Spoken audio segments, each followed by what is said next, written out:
그래서 무엇이 문제인가? 누군가의 숨소리마저 조심스러웠습니다. 대전 밖에서 까마귀 울음소리가 들렸습니다. 그 소리가 유난히 크게 느껴지는 순간이었습니다. 그래서 무엇이 문제인가?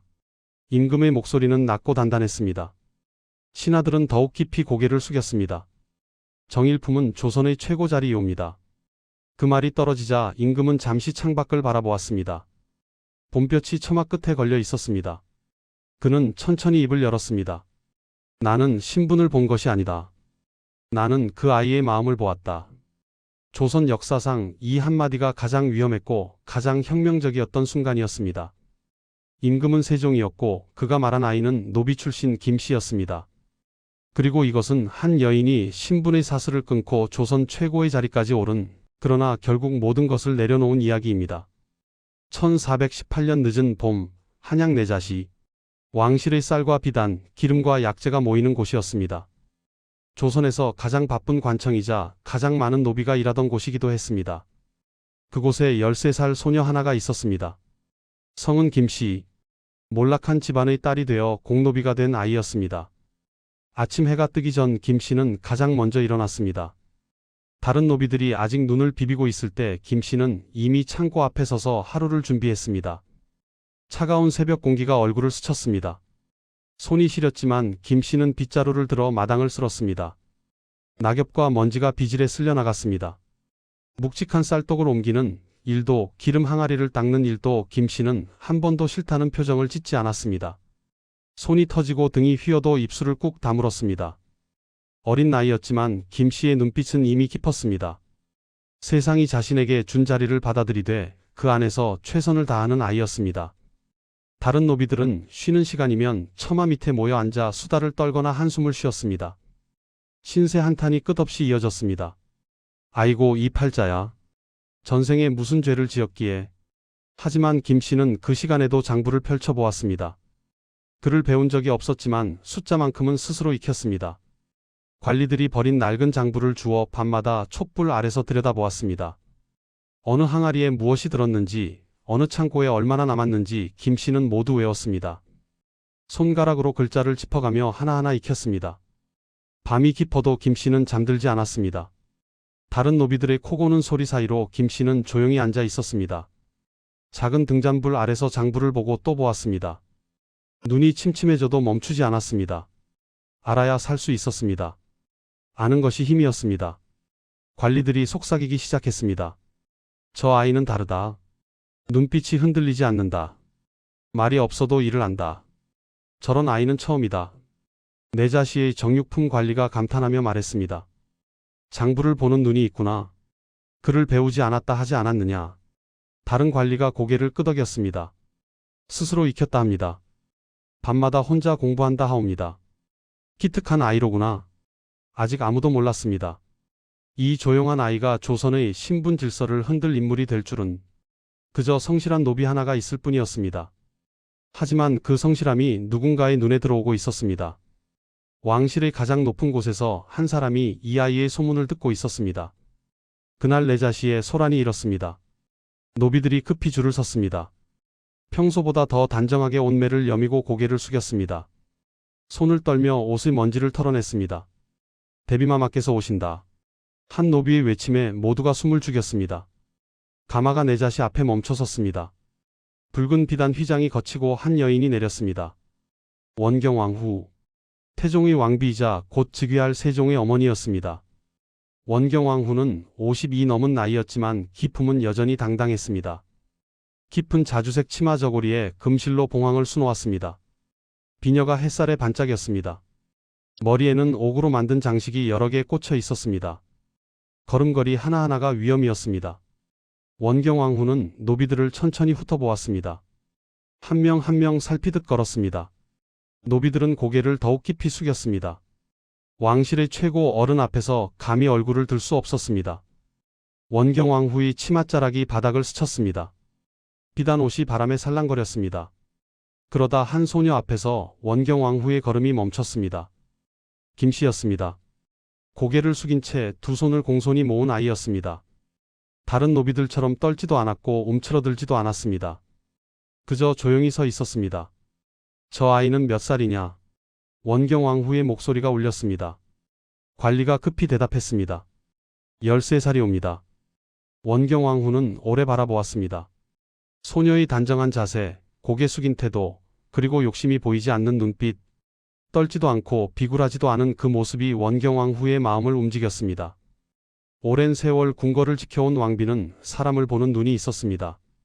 수많은 여인을 보아왔고 그중 누가 진짜이고 누가 가짜인지 알아보는 능력이 있었습니다. 이 아이는 달랐습니다.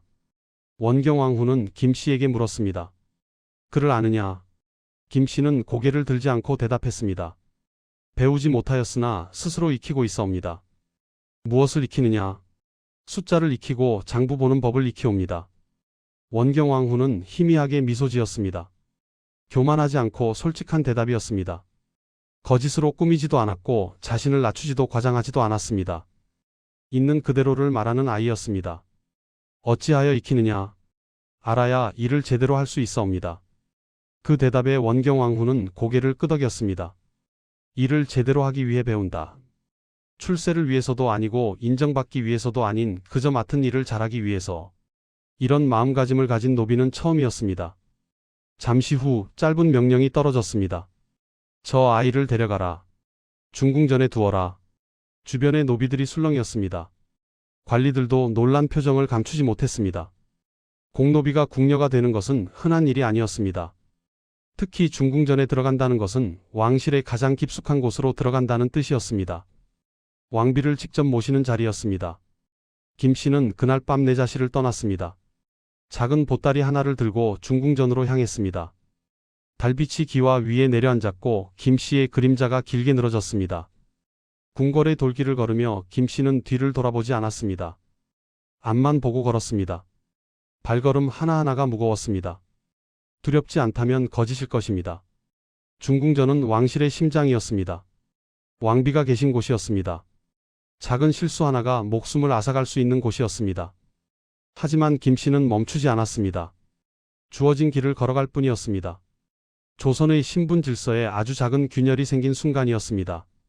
노비가 궁녀가 되었습니다. 천한 신분에서 왕실을 섬기는 자리로 올라섰습니다. 아직 아무도 몰랐습니다.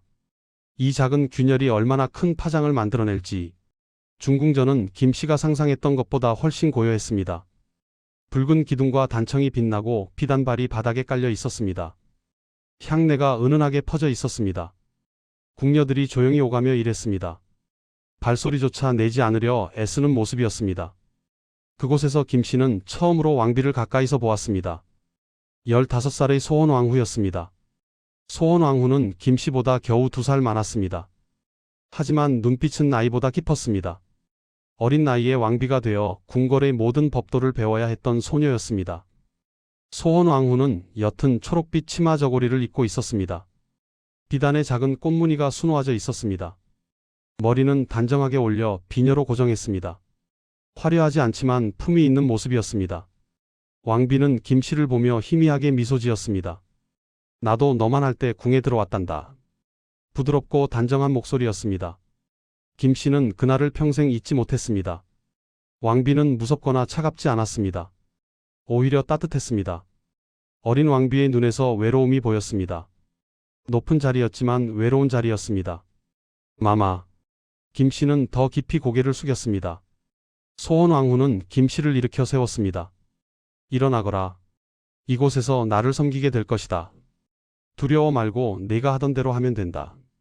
그날부터 김씨는 왕비를 섬겼습니다. 아침이면 세수물을 준비하고 밤이면 이불을 펼쳤습니다. 왕비가 입을 옷을 골라 정리하고 머리를 빗는 일을 도왔습니다. 말이 없어도 왕비가 무엇을 원하는지 알았습니다. 왕비가 차를 원하면 차를 내오고 왕비가 쉬고 싶어 하면 조용히 물러났습니다. 그리고 무엇보다 김씨는 왕비의 아이들을 돌보았습니다. 문종, 수양대군, 안평대군. 훗날 조선을 이끌 왕자들이 김씨의 손에서 자랐습니다. 김씨는 20이 되지 않은 나이였지만 아이들을 다루는 솜씨가 있었습니다. 특히 수양대군은 김씨의 품에 안기면 울음을 그쳤습니다. 다른 상궁들이 달래도 울던 아이가 김씨가 안으면 금세 잠들었습니다. 김씨는 아이를 품에 안고 낮은 목소리로 노래를 불러주었습니다. 자장가였습니다. 어머니에게 들었던 노래였습니다. 자장자장 우리 아기, 잘도 잔다 우리 아기. 수양대군은 김씨의 품에서 편안해했습니다. 김씨의 손길이 따뜻했고 목소리가 부드러웠습니다. 아이는 본능적으로 알았습니다. 이 사람은 자신을 진심으로 아낀다는 것을. 소원왕후는 그 모습을 지켜보며 속으로 생각했습니다. 이 아이는 욕심이 없구나. 아이를 권력의 도구로 보지 않는구나. 왕비는 사람을 보는 눈이 있었습니다. 궁궐에는 아이를 이용해 총애를 얻으려는 이들이 많았습니다. 왕자를 돌보는 척하며 임금의 눈에 들려는 궁녀들도 있었습니다. 하지만 김씨는 달랐습니다. 김씨는 그저 아이를 아꼈습니다. 진심으로, 계산 없이. 어느 날 소원왕후가 김씨를 불렀습니다. 내가 아이들을 참 잘 돌본다. 마마, 황공하옵니다. 내게 막내를 맡기고 싶구나. 김씨는 놀라 고개를 들었습니다. 막내 왕자를 맡긴다는 것은 큰 신임이었습니다. 신첩이 감당할 수 있을는지. 너라면 할 수 있다. 나는 내 마음을 믿는다. 조선 역사에서 왕비가 자신의 아들을 후궁에게 맡긴 사례는 거의 없습니다. 왕비와 후궁은 경쟁 관계였고 서로를 경계했습니다. 하지만 소원왕후와 김씨의 관계는 달랐습니다. 아직 김씨는 후궁도 아니었습니다. 하지만 이미 왕비의 신뢰를 얻고 있었습니다. 그리고 그 신뢰는 또 다른 이의 눈길을 끌었습니다. 1424년 여름밤이었습니다. 수양대군이 열병에 걸렸습니다. 이마가 뜨겁고 몸이 달아올랐습니다. 아이는 식은땀을 흘리며 신음했습니다. 왕비는 밤새 아이 곁을 지켰고 김씨도 함께 있었습니다. 김씨는 젖은 수건으로 아이의 이마를 닦았습니다. 물을 적셔 다시 짜고 또 이마에 올렸습니다. 손이 쉴 새 없이 움직였습니다. 물을 먹이고 이불을 덮어주고 땀에 젖은 옷을 갈아입혔습니다. 밤이 깊어도 김씨는 눈을 붙이지 않았습니다. 왕비가 걱정스럽게 물었습니다. 내가 먼저 쉬어라. 내가 지키마. 아니옵니다, 마마. 신첩이 지키겠나이다. 김씨의 목소리는 피곤했지만 단호했습니다. 왕비는 김씨의 얼굴을 보았습니다. 눈 아래 그늘이 짙었고 얼굴은 창백했습니다. 하지만 눈빛만은 흔들리지 않았습니다. 그때 조용히 문이 열렸습니다. 세종이었습니다. 임금은 한밤중에도 아들이 걱정되어 중궁전을 찾았습니다. 어두운 방 안에서 촛불 하나가 흔들리고 있었습니다. 그 빛 아래 김씨가 아이를 돌보고 있었습니다. 세종은 문가에 서서 그 모습을 지켜보았습니다. 김씨는 임금이 온 것도 모르고 아이에게만 집중했습니다. 이마를 닦고 물을 적시고 다시 닦았습니다. 손길이 부드러웠고 눈빛이 진지했습니다. 밤새 돌보았다 들었다. 세종의 목소리가 낮게 울렸습니다. 김씨는 놀라 고개를 숙였습니다. 임금 앞에서 절을 올리려 했지만 세종이 손을 들어 막았습니다. 일어나지 말라. 아이를 계속 돌보거라. 전하, 당연한 일이라 하였느냐. 김씨는 잠시 망설이다 대답했습니다. 신첩에게 맡겨주신 아이이옵니다. 당연한 일이옵니다.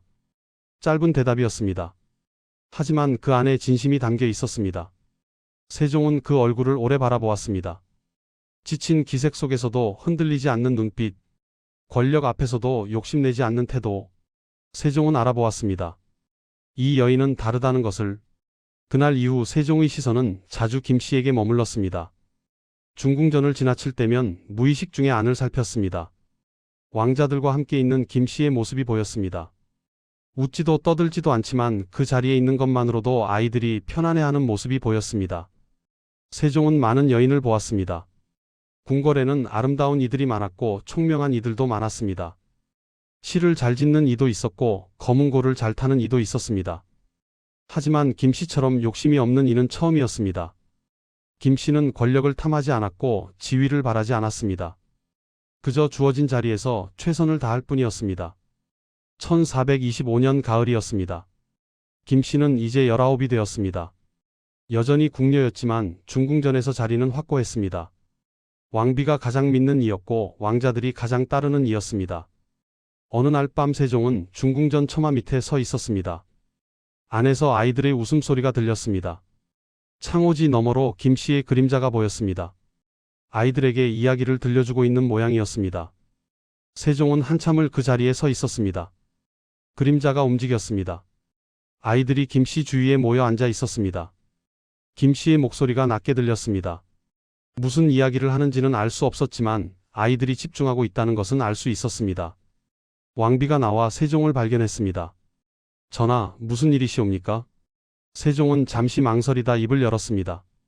짐이 김씨를 보고 있소. 소헌왕후는 남편의 눈빛을 읽었습니다. 오랜 세월 함께한 부부였습니다. 왕비는 놀라지 않았습니다. 오히려 예상했던 일이었습니다. 김씨는 아름답지는 않았지만 마음이 곱고 성실했습니다. 무엇보다 욕심이 없었습니다. 왕비는 그것을 알았습니다. 전하께서 마음을 두셨다면 그것은 전하의 뜻이옵니다. 세종은 왕비의 얼굴을 바라보았습니다. 질투나 서운함이 없었습니다. 그저 담담한 얼굴이었습니다. 세종은 속으로 감사했습니다. 이런 왕비를 얻은 것이, 다만 전하, 김씨는 좋은 아이이옵니다. 부디 소중히 여기소서. 그 말에 세종은 고개를 끄덕였습니다. 그날 밤 세종은 처음으로 김씨에게 말을 건넸습니다. 중궁전 뒤편 작은 정원이었습니다. 달빛이 연못에 비쳤고 바람이 나뭇잎을 흔들었습니다. 김씨는 아이들을 재운 후 잠시 밖에 나와 있었습니다. 김씨, 뒤에서 목소리가 들렸습니다. 김씨는 놀라 돌아보았습니다. 세종이 서 있었습니다. 김씨는 급히 절을 올렸습니다. 전하, 황공하옵니다. 일어나거라. 그저 밤바람을 쐬러 나왔을 뿐이다. 김씨는 일어섰지만 여전히 고개를 숙이고 있었습니다. 세종은 김씨 옆에 섰습니다. 둘 다 말이 없었습니다. 달빛과 바람과 벌레 우는 소리만 있었습니다. 아이들을 잘 돌본다 들었소. 마마께서 맡겨주신 일이옵니다. 노비였다 들었소. 그 말에 김씨는 더 깊이 고개를 숙였습니다. 자신의 출신이 부끄러웠습니다. 세종은 김씨의 그런 모습을 보며 말했습니다. 부끄러워하지 말라. 출신이 중요한 것이 아니라 마음이 중요한 것이오. 김씨는 고개를 들었습니다. 임금의 얼굴을 처음 제대로 보았습니다. 30을 막 넘긴 나이였습니다. 눈빛이 깊고 온화했습니다. 전하, 그대는 욕심이 없소. 그것이 귀한 것이오. 짧은 대화였지만 김씨의 마음은 요동쳤습니다. 임금이 자신을 보고 있다는 것을 알았습니다. 하지만 두렵기보다 떨렸습니다. 이 감정이 무엇인지 김씨는 몰랐습니다. 1427년 봄, 세종은 공식적으로 입장을 밝혔습니다. 소헌왕후와 마주 앉아 조심스럽게 말을 꺼냈습니다. 둘은 사적인 처소에 있었습니다. 낮은 상 위에 차가 놓여 있었고 창밖으로 봄꽃이 보였습니다. 짐이 김씨를 승은해 드리고자 하오. 잠시 침묵이 흘렀습니다. 바람이 창호지를 흔들었습니다. 꽃잎 하나가 처마에서 떨어졌습니다. 소헌왕후는 차를 한 모금 마시고 천천히 대답했습니다. 전하께서 원하신다면 신첩이 무어라 하겠나이다. 김씨는 좋은 아이이옵니다. 질투 대신 신뢰였습니다. 경쟁 대신 공존이었습니다. 소헌왕후는 남편을 사랑했지만 독점하려 들지 않았습니다. 왕비로서 품격을 지켰고 여인으로서 너그러움을 보였습니다. 그리고 무엇보다 김씨를 믿었습니다. 그 아이는 자신을 배신하지 않을 것이라고. 중궁전에 두고 싶소. 아이들이 김씨를 따르고 김씨도 아이들을 진심으로 아끼니 신첩도 그리 생각하나이다. 세종은 왕비의 손을 잡았습니다. 그대가 이해해주니 감사하오. 소헌왕후는 희미하게 미소 지었습니다. 김씨를 부르겠나이다. 그날 오후 소헌왕후는 김씨를 불렀습니다. 김씨는 왕비 앞에 무릎을 꿇었습니다. 왕비는 김씨의 손을 잡았습니다. 전하께서 너를 승은해 드리고자 하신다. 김씨는 고개를 들어 왕비를 보았습니다.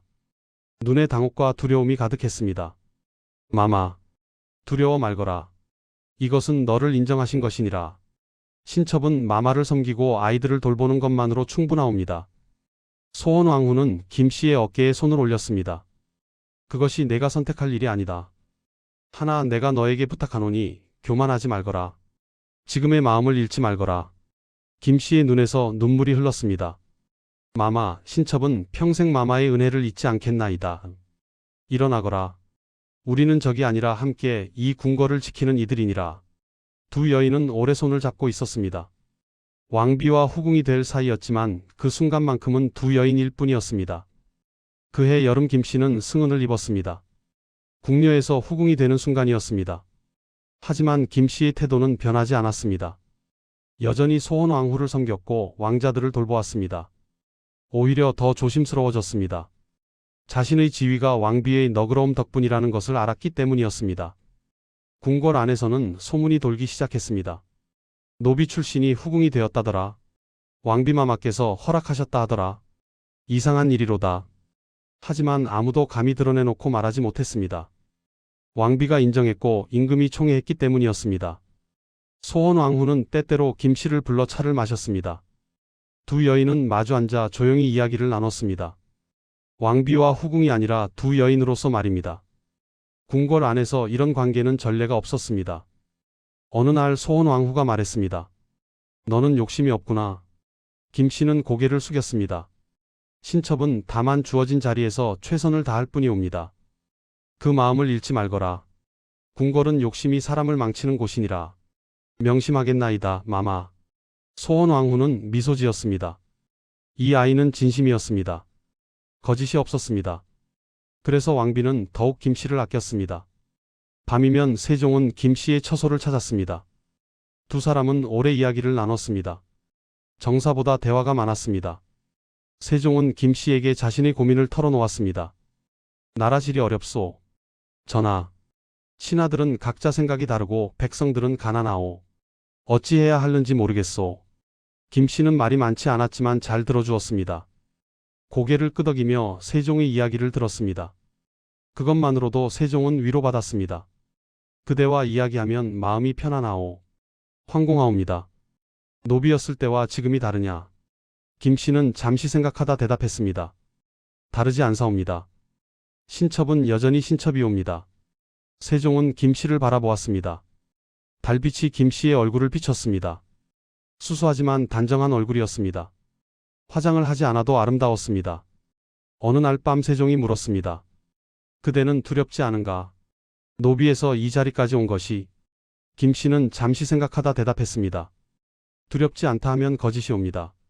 하나 신첩은 전하의 마음을 믿사옵니다. 그 말에 세종은 김씨의 손을 잡았습니다. 작고 거친 손이었습니다. 노비 시절이라며 굳은 손이었습니다. 세종은 그 손을 오래 어루만졌습니다. 나는 그대의 마음을 보았소. 신분이 아니라.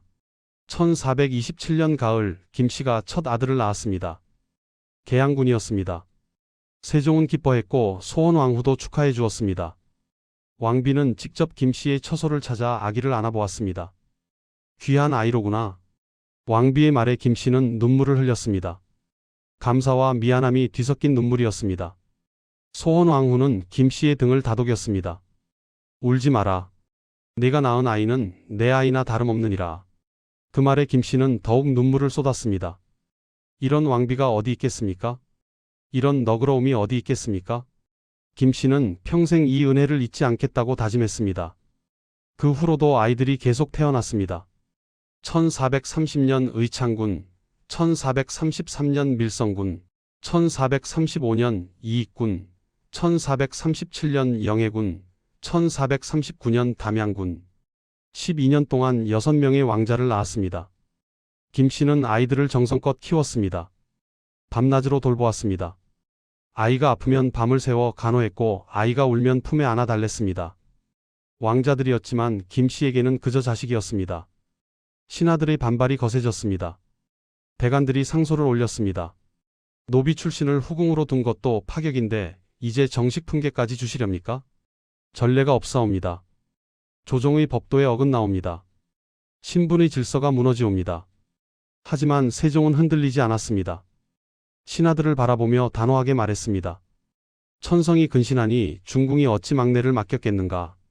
짐은 사람의 마음을 보는 것이지 신분을 보는 것이 아니다. 신하들은 더 이상 말하지 못했습니다.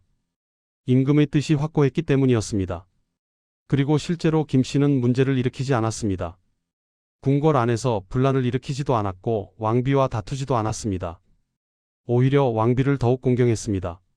1440년 봄, 김씨는 소위에 봉해졌습니다. 이어서 귀인이 되었고 마침내 정일품 신빈에 올랐습니다. 노비에서 내명부 최고 자리까지. 조선 500년 역사상 유일한 기록이었습니다. 책봉식 날 김씨는 화려한 치마 저고리를 입었습니다. 분홍빛이 도는 비단에 금실이 수놓아져 있었습니다. 머리에는 비녀가 여러 개 꽂혔고 귀에는 귀고리가 흔들렸습니다. 옥으로 만든 장식이 햇빛에 반짝였습니다. 하지만 김 씨의 표정은 여전히 담담했습니다. 기뻐하기보다 조심스러워했습니다. 대전에 나아가 절을 올렸습니다. 세종이 친히 교지를 내렸습니다. 신빈 김 씨는 천성이 온화하고 행실이 단정하니 정일품에 봉하노라. 김 씨는 고개를 숙였습니다. 눈물이 뺨을 타고 흘렀습니다. 이 모든 것이 꿈만 같았습니다. 노비였던 자신이 이 자리에 서 있다는 것이. 하지만 김 씨는 알았습니다. 이 영광이 자신의 것이 아니라 세종의 은혜이고 소원왕후의 너그러움이라는 것을. 책봉식이 끝나고 김 씨는 소원왕후를 찾아갔습니다. 왕비는 김 씨를 보며 미소 지었습니다. 축하하느니라. 김 씨는 왕비 앞에 무릎을 꿇었습니다. 마마, 이 모든 것이 마마의 은혜이옵니다. 신첩은 평생 이 은혜를 잊지 않겠나이다. 소원왕후는 김 씨를 일으켜 세웠습니다. 일어나거라. 너는 그럴 자격이 있는 아이니라. 내가 욕심내지 않았기에 이 자리까지 온 것이니라. 두 여인은 오래 마주보았습니다. 왕비와 후궁, 적이 될 수도 있었던 두 사람이 서로를 존중하고 아끼는 모습이었습니다. 조선 내명부 역사상 가장 평화로운 관계였습니다. 밤이 되어 세종이 김 씨의 처소를 찾았습니다. 김 씨는 여전히 화려한 옷을 입고 있었습니다. 세종은 김 씨를 바라보며 말했습니다. 그대는 변하지 않았소. 김 씨가 고개를 들었습니다. 신첩이 어찌 변하겠나이까. 노비였을 때나 지금이나 신첩은 그저 신첩일 뿐이옵니다. 세종은 김 씨를 끌어안았습니다. 오랜 시간 두 사람은 말없이 서 있었습니다. 세종은 속으로 생각했습니다. 이 여인을 만난 것이 자신의 인생에서 가장 큰 축복이라고. 달빛이 창을 통해 들어왔고 밤바람이 나뭇잎을 흔들었습니다. 궁궐은 고요했고 두 사람은 평온했습니다. 하지만 세상의 모든 행복은 영원하지 않습니다. 김 씨의 평화로운 날들에도 서서히 그림자가 드리우기 시작했습니다. 세월은 누구도 비켜가지 않았고 이별은 언제나 예고 없이 찾아왔습니다. 행복했던 시간들이 얼마나 소중했는지 잃고 나서야 알게 되는 법입니다. 1446년 봄, 소원왕후가 병을 얻었습니다. 처음에는 가벼운 감기인 줄 알았습니다. 하지만 병은 깊어졌고 왕비는 점점 쇠약해졌습니다. 세종은 최고의 어이들을 불렀고 약을 다리게 했습니다. 전국의 명의를 찾았지만 왕비의 병은 나아지지 않았습니다. 김 씨는 매일 중궁전을 찾았습니다. 왕비의 손을 잡고 밤을 지새웠습니다. 소원왕후는 점점 말라갔고 숨소리도 가늘어졌습니다. 한때 그렇게 건강하던 왕비가 이제는 침상에서 일어나지도 못했습니다. 어느 날 밤 왕비가 김 씨를 불렀습니다. 김 씨야. 예, 마마. 김 씨는 왕비의 손을 꼭 잡았습니다. 왕비의 손이 너무 차가웠습니다. 뼈만 남은 손이었습니다. 너는 좋은 아이였느니라. 내가 너를 믿었던 것이 잘못이 아니었음을 안다. 김 씨의 눈에서 눈물이 흘렀습니다. 마마, 그런 말씀 마소서. 곧 나으실 것이옵니다. 소원왕후는 희미하게 미소 지었습니다. 아니다. 나는 안다. 내 시간이 얼마 남지 않았음을. 마마, 전하를 부탁하느니라. 그리고 아이들도 내가 잘 돌보아 다오. 김 씨는 고개를 끄덕였습니다. 목이 메어 말이 나오지 않았습니다. 소원왕후는 김 씨의 손을 꼭 잡았습니다. 너를 만나 다행이었다. 경쟁자가 아니라 벗을 얻었으니.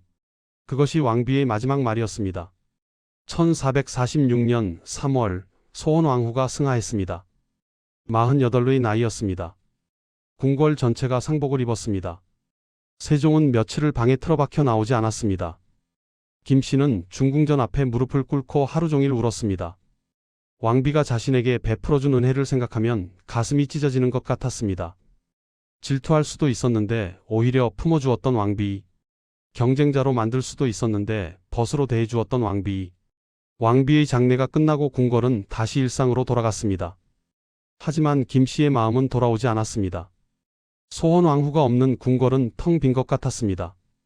김 씨는 매일 중궁전을 찾아 왕비를 그리워했습니다. 왕비가 앉았던 자리, 왕비가 차를 마시던 자리, 왕비가 웃었던 자리. 모든 것이 왕비를 떠올리게 했습니다. 세종도 변했습니다. 왕비를 잃은 후 세종은 더욱 깊이 정사에 몰두했습니다. 밤낮 없이 일했고 몸을 돌보지 않았습니다. 김 씨는 걱정했지만 세종은 듣지 않았습니다. 전하, 몸을 돌보소서. 괜찮소. 일을 해야 왕비 생각이 덜하오. 세종의 목소리가 쓸쓸했습니다. 김 씨는 더 이상 말하지 못했습니다. 세종의 슬픔을 알았기 때문이었습니다. 1450년 2월 세종이 승하했습니다. 54의 나이였습니다. 조선 역사상 가장 위대한 임금이 세상을 떠난 날이었습니다. 김 씨는 또다시 무너졌습니다. 자신의 인생에서 가장 소중했던 두 사람을 모두 잃은 것이었습니다. 세종의 장례 기간 동안 김 씨는 밥을 먹지 않았습니다. 물만 마시며 버텼습니다. 아들들이 걱정하며 말했습니다. 어머님, 드소서. 괜찮다. 어머님까지 쓰러지시면 어찌하옵니까? 하지만 김 씨는 듣지 않았습니다. 임금이 떠났는데 어찌 밥을 먹을 수 있겠습니까? 왕비도 임금도 없는 세상에서 살아야 한다는 것이 너무 고통스러웠습니다. 그리고 그해 가을 막내 아들 담양군이 병으로 죽었습니다. 겨우 12살이었습니다. 김 씨는 아들의 시신을 안고 하루 종일 울었습니다. 어린 아들이 차갑게 식어가는 것을 느끼며 김 씨는 생각했습니다. 이제 나는 무엇을 위해 살아야 하는가? 하늘은 왜 이리 가혹한가? 왕비도 없고 임금도 없고 막내 아들도 없는 궁궐. 김 씨는 더 이상 이곳에 있을 이유가 없다고 느꼈습니다. 정일품의 자리가 무슨 소용이었습니까? 화려한 옷과 비녀가 무슨 의미였습니까? 김 씨가 원했던 것은 권력이 아니었습니다. 그저 사랑하는 사람들과 함께 있는 것이었습니다. 그런데 이제 그들이 모두 떠났습니다. 김 씨는 자신의 처소에 홀로 앉아 있었습니다. 정일품 신빈의 옷이 앞에 놓여 있었습니다. 화려한 비단에 금실수가 빛났습니다. 비녀들이 옥으로 만들어져 있었습니다. 김 씨는 그것들을 바라보았습니다. 이 모든 것이 무슨 의미가 있는가? 김 씨는 결심했습니다. 이곳을 떠나겠다고, 모든 것을 내려놓겠다고, 권력도 지위도 더 이상 필요 없었습니다. 1450년 겨울 김 씨는 머리를 깎았습니다. 스스로 가위를 들어 긴 머리를 잘랐습니다. 검은 머리카락이 바닥에 떨어졌습니다. 한 움큼 한 움큼 잘려나갔습니다. 김 씨는 거울을 보지 않았습니다. 이제 자신의 모습은 중요하지 않았습니다. 머리가 모두 잘려나가고 민머리가 되었습니다. 김 씨는 회색 승복을 입었습니다. 거친 천으로 만든 옷이었습니다. 정일품의 화려한 옷과는 달랐습니다. 하지만 김 씨는 이 옷이 더 편안했습니다. 아들들이 달려왔습니다. 계양군, 의창군, 밀성군, 이익군, 영해군. 5 아들이 어머니 앞에 무릎을 꿇었습니다. 어머님, 그러지 마소서. 저희가 있지 않사옵니까? 어머님을 모시겠나이다. 김 씨는 고개를 저었습니다. 나는 이미 결심했다. 너희들은 각자의 길을 가거라. 어머님, 나는 더 이상 이 자리에 있을 수 없다. 왕비마마도 전하도 막내도 모두 떠났다. 나만 혼자 남아 무엇을 하겠느냐. 아들들은 울며 매달렸습니다. 하지만 김 씨의 뜻은 확고했습니다. 너희들은 왕자들이다. 나라를 위해 살아라. 어미 걱정은 하지 말거라. 김 씨는 회색 승복을 입고 궁궐을 떠났습니다. 정일품 신빈이 비구니가 되는 순간이었습니다. 권력이 아닌 선택으로 비구니가 된 유일한 후궁이었습니다. 다른 후궁들은 임금이 죽으면 어쩔 수 없이 절에 들어갔습니다. 하지만 김 씨는 달랐습니다. 아무도 강요하지 않았습니다. 오히려 모두가 만류했습니다. 하지만 김 씨는 스스로 선택했습니다. 경기도 산자락에 작은 절이 있었습니다. 이름 없는 남자였습니다. 김 씨는 그곳에 머물렀습니다. 아침이면 예불을 드리고 낮에는 밭을 일구고 밤에는 경전을 읽었습니다. 말이 없는 나날이었습니다. 절의 스님도 김 씨를 조용히 두었습니다. 말을 걸지 않고 그저 지켜보았습니다. 김 씨는 매일 같은 일을 했습니다. 새벽에 일어나 예불을 드렸습니다. 부처님 앞에 무릎을 꿇고 절을 올렸습니다. 왕비의 명복을 빌고 임금의 명복을 빌고 막내 아들의 명복을 빌었습니다. 눈물을 흘리며 빌었습니다. 낮에는 밭에서 일했습니다. 호미로 땅을 파고 씨를 뿌렸습니다. 물을 주고 잡초를 뽑았습니다. 땀을 흘리며 일하는 것이 김 씨에게는 위로가 되었습니다. 노비 시절로 돌아간 것 같았습니다. 아무 생각 없이 일하며 하루를 보냈습니다. 밤에는 경전을 읽었습니다. 어렵고 낯선 글이었지만 천천히 읽어나갔습니다. 글을 읽으며 김 씨는 조금씩 평온을 찾았습니다. 세상의 모든 것이 덧없다는 것을 깨달았습니다. 노비였던 것도 후궁이었던 것도 정일품이었던 것도 모두 지나가는 것이었습니다. 처음에는 아들들이 자주 찾아왔습니다. 어머니를 궁으로 모시려 했습니다. 하지만 김 씨는 거절했습니다.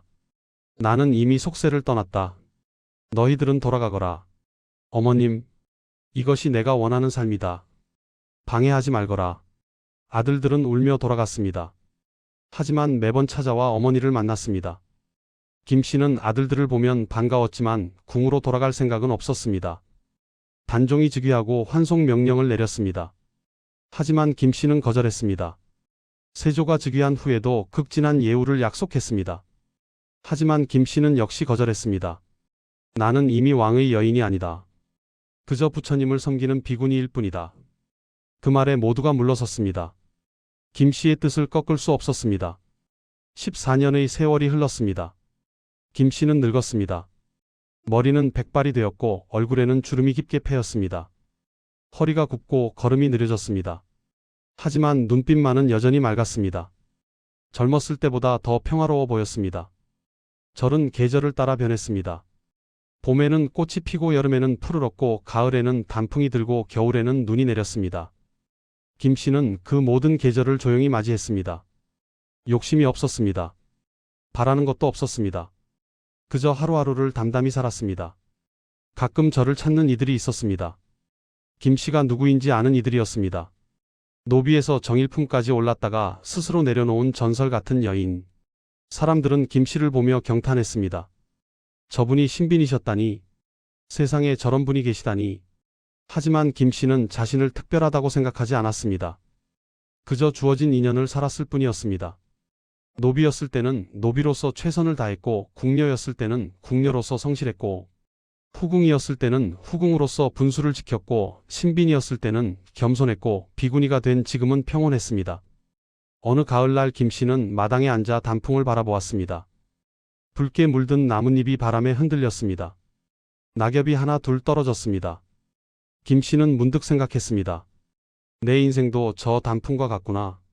때가 되면 피고 때가 되면 지는 것이라고. 그날 밤 김 씨는 잠들지 못했습니다. 이상하게 마음이 편치 않았습니다. 무언가가 끝나가는 느낌이었습니다. 새벽녘 김 씨는 일어나 예불을 드렸습니다. 부처님 앞에 무릎을 꿇고 오래 절을 올렸습니다. 부처님, 제 삶을 지켜주셔서 감사합니다. 이제 저를 거두어 주소서. 1464년 가을 김 씨가 병을 얻었습니다. 갑자기 몸이 무거워지고 숨쉬기가 힘들어졌습니다. 김 씨는 알았습니다. 자신의 시간이 다 되어간다는 것을. 두렵지 않았습니다. 오히려 편안했습니다. 아들들에게 소식이 전해졌습니다. 6 왕자가 모두 절로 달려왔습니다. 이제 모두 장년이 된 아들들이었습니다. 계양군은 50살이 넘었고 막내였던 영해군도 30이 넘었습니다. 담양군만 없었습니다. 아들들은 어머니의 방에 들어섰습니다. 김 씨는 초라한 이불 위에 누워 있었습니다. 얼굴은 헬쑥했지만 눈빛만은 평온했습니다. 아들들은 무릎을 꿇고 울었습니다. 어머님, 5 아들의 목소리가 겹쳤습니다. 김 씨는 그들을 하나하나 바라보았습니다. 자신이 낳고 키운 아들들이었습니다.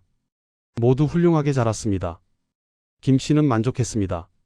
너희들 덕에 어미는 행복했다. 김 씨의 목소리가 가늘게 울렸습니다. 아들들은 더욱 울었습니다. 궁으로 돌아가소서. 저희가 모시겠나이다. 김 씨는 고개를 저었습니다. 나는 여기가 좋다.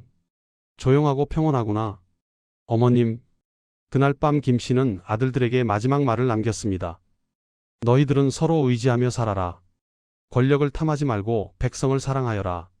어미가 너희에게 바라는 것은 그것뿐이다. 아들들은 고개를 끄덕이며 눈물을 흘렸습니다. 김 씨는 조용히 눈을 감았습니다.